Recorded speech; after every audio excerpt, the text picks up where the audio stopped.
Hey Jeff, it's Tim here, mate, with the Smokin Jak. Apologies for getting this to it a little bit late. But anyway, this is her. It's a black one. The only things that are custom on it is that it's got a shelf that goes in here. They're inside. I've never used them. And so there's a stainless shelf that comes out the side, and that's normally standard with one, but this one comes with two. So as you can see here, the nuts are there, and like I said, the thing's inside. The other thing that's unique to it is that the guy put on these, which is great, like stainless protection straps, so you're not sliding on the back of the smoker, you're actually sliding on these. So it's great if you're loading onto a ute or something, because they are pretty heavy. They're movable, we move them quite a lot, but at the end of the day, they are heavy. So just try and give you a little bit more of a view. It's very hard, my apologies for the lack of any light.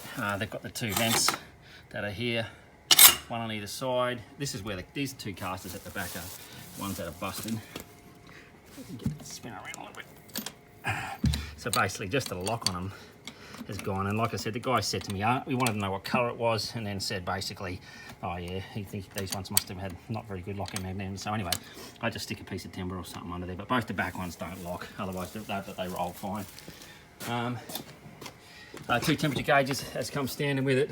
These sort of locking mechanisms on here, they've corroded just a little bit. You might just see a little bit of the gowl. I'm not really sure, I think it's just a gowl thing, but I've tried to give them a bit of a clean, but they're just showing a bit. Otherwise all the stainless is very good.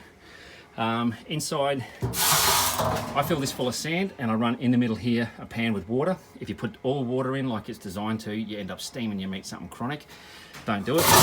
So basically, you've got vents here and here for letting all the heat through. I either run it there, you can run it one down, or actually sometimes even one top. So you can vary with this. You can sit on top of the runners as well as in them. So you can vary a little bit of this to just play with it. Basically 5 racks, 1, 2, 3, 4, 5, and then we've got two sausage racks as well. And again, you can just put them in where you want to do them. It's a pretty clever little mechanism. Where this fits in here goes underneath here, and so you've got a cutout for here, and then you've got another cutout, so this one also can sit up here as well. So you've got a cutout.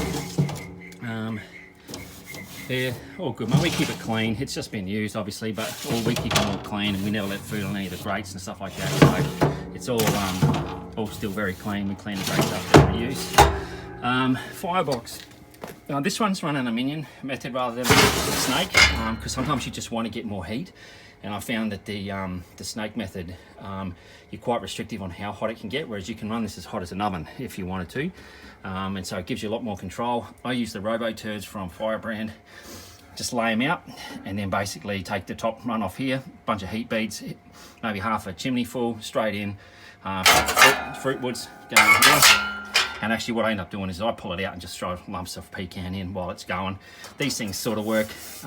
They do, but you're limited on how much you can do it because of the space. You've got to split the timber up. I just get chunks of pecan or cherry or something, just throw it straight on top of the charcoal.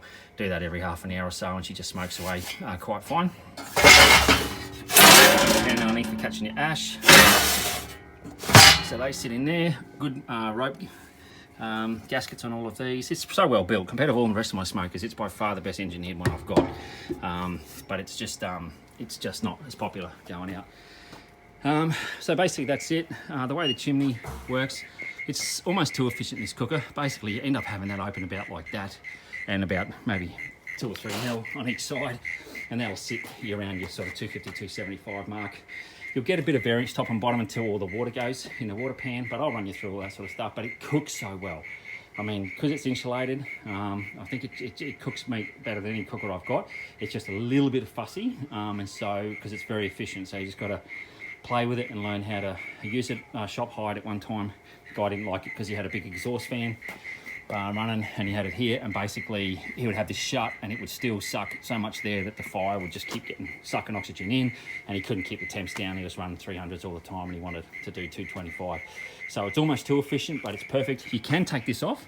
So the other way to change this to get a little bit less draw, and Michael Cameron from Meet Me or whatever it is.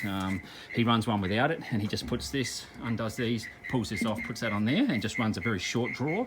And he reckons he gets a bit more control over it, which I think would work as well. So then maybe you actually get to use a bit more of this open and shut, whereas otherwise you're really sitting with this very, very, very close to almost being shut. That's about it, mate. Look, it's not new, but certainly we've looked after it. It's a bit dusty here, we've just given it a wipe down. But yeah, mate, hope that's enough info for you. Cheers.